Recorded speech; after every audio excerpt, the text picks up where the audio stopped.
Δεν είχε κλέβες. Ήρθε να πήγανε για να κοιτάξουν τα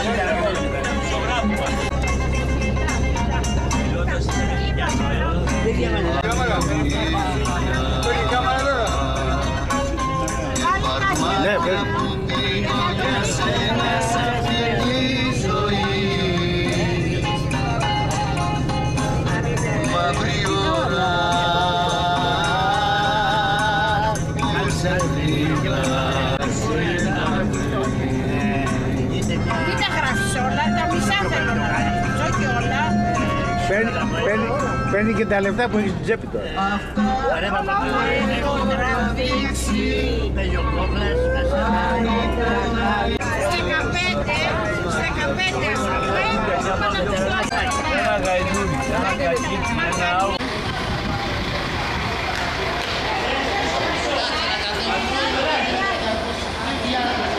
Κοινοποιείο Μπαϊρακτάρι. Τότε εσύ να πας εκεί μπροστά να κάτσεις να κοιτάς την Παναγία απέναντι, στα βαρέλια. Άμα τα έχεις βαρεθεί να μας ακούς, να τα ακούς και να τα βλέπεις, να τα βλέπεις. Καλά, εσύ τι κάνεις. Χωρίζουμε εδώ στο κτήμα που ήρθατε και στην εκδρομή και στην ΕΜΕΑ γενικώς. Άλλοι έχουν έρθει, άλλοι δεν έχουν έρθει, άλλοι τα ξέρουν, άλλοι δεν τα ξέρουν αυτά που θα πούμε. Λοιπόν, εδώ στην περιοχή καλλιεργούμε το αγιοργίτικο που είναι κόκκινο σταφύλι. Και η καλλιέργεια του έχει αρχίσει εδώ και πάρα πολλά χρόνια, 28 αιώνες πριν, από την αρχαία Φλιούντα. Η αρχαία Φλιούντα που είναι στο βόρειο μέρος της Νεμαίας, εκεί τα αρχαία τώρα, ήταν η παλιά πόλη. Καλλιεργούσαν στο μικρό κάμπο εδώ πέρα, στο Φλιάσιο πεδίο, το λέμε αυτό που βλέπουμε εδώ, άμα πάμε πιο μπροστά όσο είναι μέχρι τα βουνά εκεί πέρα, και έφτιαχναν το Φλιάσιο ίνο. Που λέει ο Όμηρος τον έπιναν μόνο στα βασιλικά γεύματα, γιατί ήταν λίγος και εκλεκτός.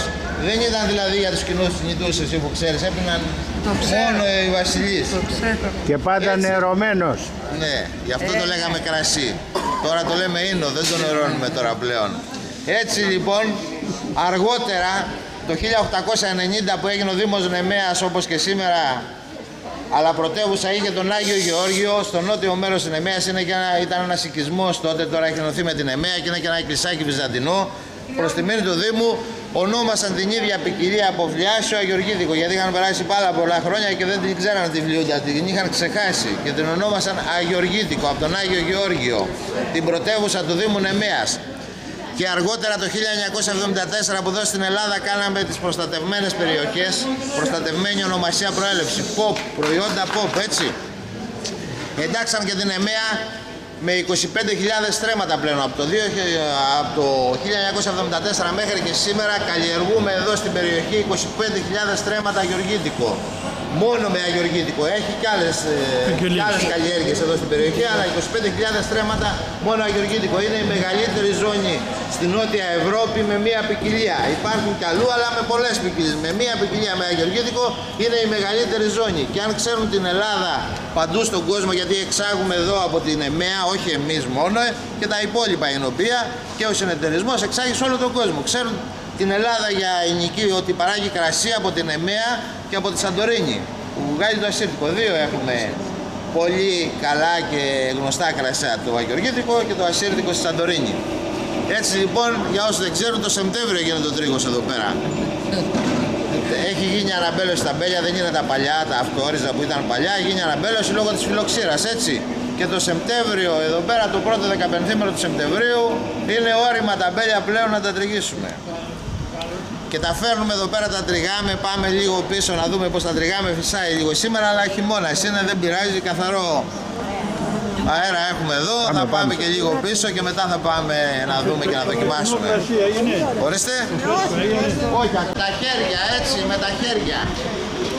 Τα φέρνουμε με τελάρα εδώ των 20 κιλών και τα ρίχνουμε εδώ γιατί πρέπει να βγάλουμε τις ρόγες από τα τσάπουρα, από τα στέφυλλα, τα ρίχνουμε εκεί πέρα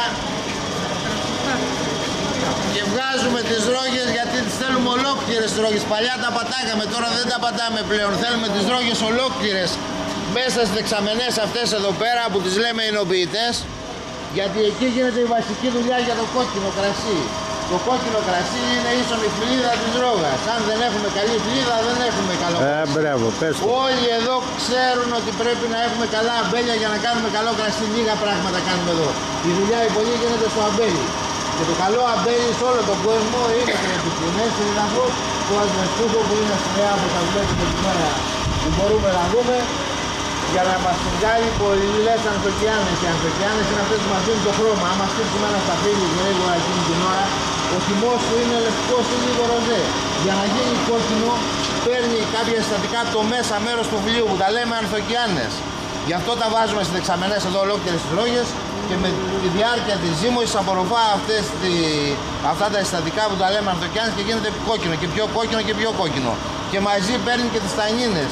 Αυτά τα δύο είναι αντιοξυδοτικά. Οι τανίνες είναι αυτό το μούδιασμα που αισθανόμαστε όταν παίρνουμε ένα κόκκινο κρασί. Έτσι, θα πούμε και γιατί μας μουδιάζει. Πρέπει να έχει πολλά το στιφό, ναι. Πρέπει να έχει πολλά τέτοια συστατικά μέσα, πολλές τανίνες και πολλές ανθοκιάνες, να είναι πολύ κόκκινο και πολύ στιφό δηλαδή, γιατί κάνει καλό στο κρασί για να μείνει για χρόνια, αλλά κάνει καλό και στον οργανισμό μας. Βοηθάει ώστε να μην οξυδώσει εύκολα το αίμα. Έτσι, αφού μπαίνει στην κυκλοφορία στο αίμα μαζί με την αλκοόλη, μπαίνει και αυτό και μας βοηθάει. Γι' αυτό λένε ότι πίνουμε το κόκκινο κρασί, κάνει και καλό, αν μπορούμε να πούμε. Όταν πίνουμε λίγο, έτσι. Πάντα. Και ρετσίνα, έτσι. Αφού το όχι ρετσίνα, το κόκκινο. Η ρετσίνα είναι λευκό κρασί. Το μπρούσκο που λέει και η κυρία εδώ πέρα. Ναι. Έτσι λοιπόν, όταν τα αφήσουμε εδώ πέρα λίγες μέρες, λίγες ώρες μάλλον, κάνουμε ένα ροζέ κρασί, σαν τα ροζέ πολύ ανοιχτό. Τα αφήνουμε 10 ως 12 ώρες. Όταν θέλουμε να κάνουμε ένα κόκκινο φρέσκο που το πίνουμε γρήγορα, δηλαδή τον πρώτο-δεύτερο χρόνο, για να μην είναι πολύ στιφό, να μην μας μουδιάζει πολύ, το αφήνουμε λίγες μέρες. Έχει πάρει τανίνες, αλλά όχι τόσο πολλές και έντονες. Λιγότερες τανίνες, με πιο ήπιες. Αυτό που αισθανόμαστε είναι, για να ξέρουμε, είναι οι τανίνες έχουν γωνίες, μύτες, δηλαδή σαν σκατζόχυρος. Και πηγαίνει, μας τρυπάει και η αλκοόλη μας κάνει αυτό το μούδιασμα. Αυτό συμβαίνει όταν πίνουμε αυτό αισθανόμαστε. Τώρα το είπα λίγο παραστατικά εγώ. Αυτό όταν θέλουμε να κάνουμε ένα κρασί που πάμε για παλαίωση, που είναι πολύ δυνατό, θα παλαιώσει και θα μείνει στα βαρέλια και θα μείνει και στα μπουκάλια και θα το πιούμε μετά από 20 χρόνια, τα αφήνουμε ένα μήνα εδώ πέρα στις δεξαμενές μέσα. Μαζί με τις ρόγες, έτσι, και τα κουκούτσα και όλα. Και μετά το βγάζουμε, το πάμε στο πιεστήριο. Εδώ πέρα το πιέζουμε για να πάρουμε το καθαρό. Για να τα αφήσουμε μέχρι τέλος του χρόνου και μετά αυτό που είναι να πάμε στο τέλος του χρόνου να εμφιαλώσουμε, το εμφιαλώνουμε για φρέσκο. Αυτό που είναι να πάμε στα βαρέλια, το πάμε στα βαρέλια για να παλαιώσει και να μείνει να το βγάλουμε την άλλη χρονιά. Η ποικιλία του αγιοργίτικο και το μικροκλίμα εδώ της περιοχής μας δίνει τη δυνατότητα να κάνουμε πολλούς τύπους κρασιών από το ίδιο σταφύλι. Από το ίδιο το αγιοργίτικο, 4 θα δοκιμάσουμε σήμερα. Ροζέ αγιοργίτικο, κόκκινο φρέσκο αγιοργίτικο, κόκκινο παλαιωμένο αγιοργίτικο και κόκκινο ημίγλικο, φυσικό ημίγλικο. Πουλιάζουμε τα σταφύλια, υπερόρυμα σταφύλια τα πλώνουμε λίγο, τα λιάζουμε, να ανέβουν τα σταφυλοζάχαρα, δηλαδή να φύγει το νερό που έχουν μέσα μια ποσότητα.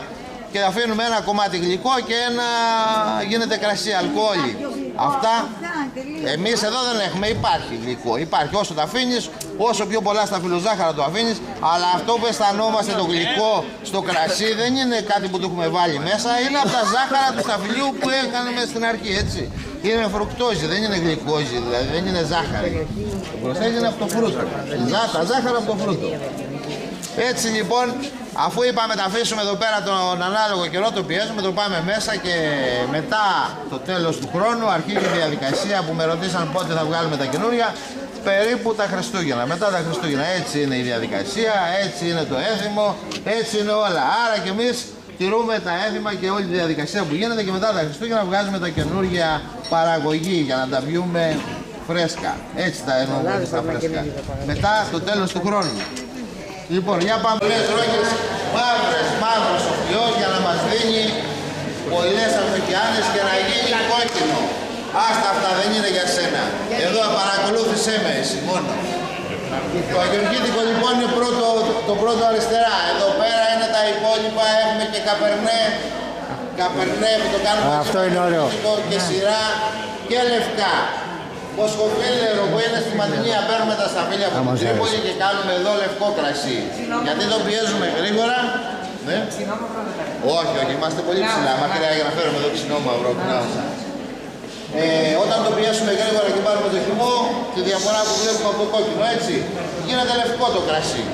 Γι' αυτό το μοσχοφίλερο είναι πάντα λευκό. Το παίρνουμε το κουμό του γρήγορα, εσύ δεν το σταφύλι κόκκινο.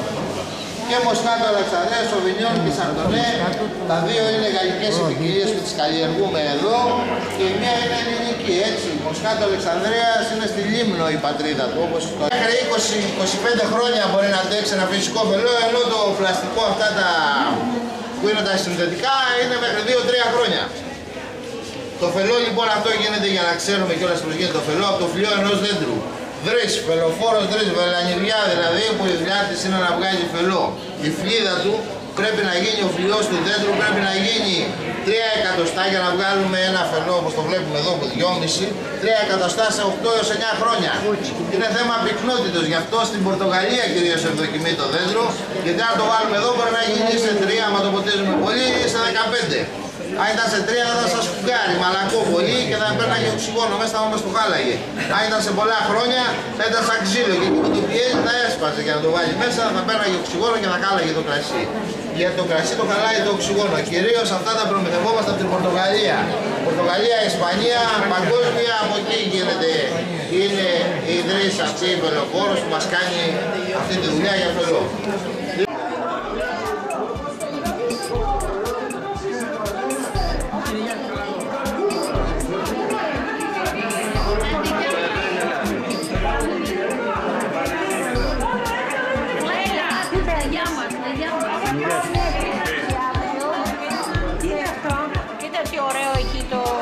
Πόσο το χρεώνατε αυτό? Είναι 22 με ό,τι μας έχετε μέσα.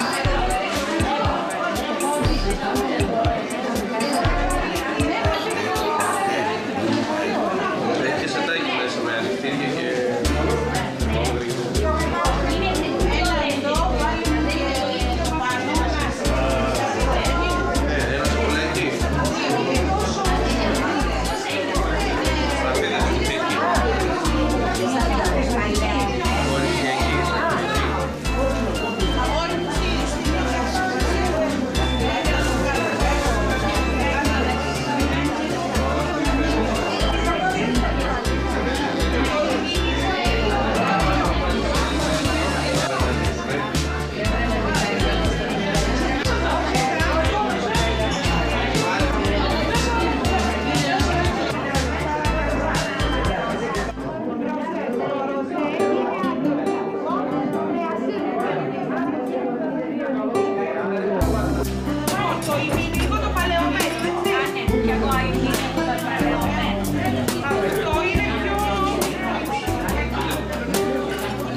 Κυρίως το υδροβόρο και ένα μικρό μέρος αλκοόλης στο νερό δηλαδή, και μικρό μέρος αλκοόλης εξαφνίζεται και τα υπόλοιπα σε ένα χρόνο παίρνει, σε 12 μήνες. Πρέπει να τα αλλάζουμε τα βαθμιά του μισό λένε οι Γάλλοι που έχουν κάνει οι μελέτες αυτά. Δηλαδή το αρχικό ήταν 50 και θα πάρει 50, η δεύτερη χρονιά θα πάρει 25. Σου λέμε, ο χυμός του δέντρου όταν είναι ακριβά τα βαστατικά, τη δεύτερη χρονιά λιγότερο, τη τρίτη λιγότερο, την τέταρτη καθόλου. Άρα δεν μπορούμε να πάρουμε ένα που θα έχει συγκεκριμένη γεύση και το άρωμα φέτος και μετά από 3 χρόνια δεν θα έχει τίποτα. Γι' αυτό πρέπει να τα αλλάζουμε τα βαρέλια. Το κόκκινο κρασί ζαλίζει περισσότερο. Όχι, δεν ζαλίζει περισσότερο, κανένα δεν Αλλά από ποιο βαρύ. άμα πιες πολύ, θα πιες, ναι.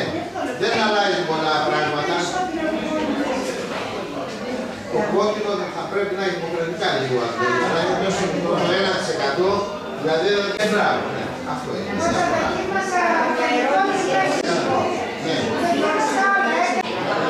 Εδώ λέμε το σημείο πάντα. Να ρουφάει το έσμα και να πάει το ψυχόνο και το δίπλα σας θα τελείτε. Βέβαια. Αλλάζουν οι γεύσεις.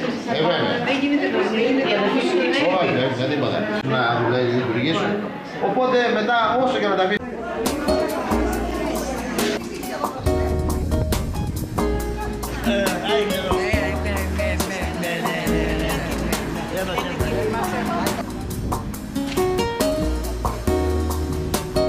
Στη μία η ώρα να είναι εκεί γιατί Η πόλη της Νεμέας. Βέβαια είναι μεσημέρι και δεν έχει κίνηση. Και είναι και Σάββατο. Δεν πάβει όμως να είναι μια όμορφη πόλη.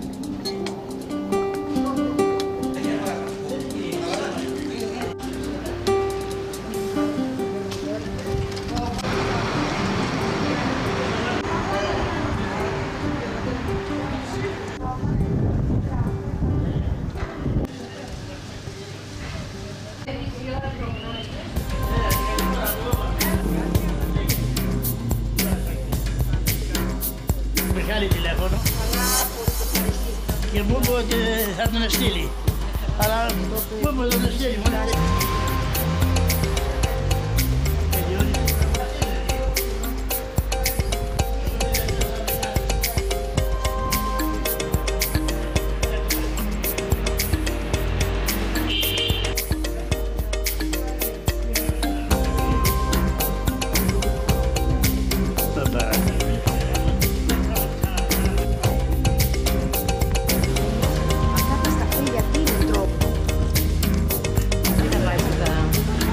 Έτσι να χωρά.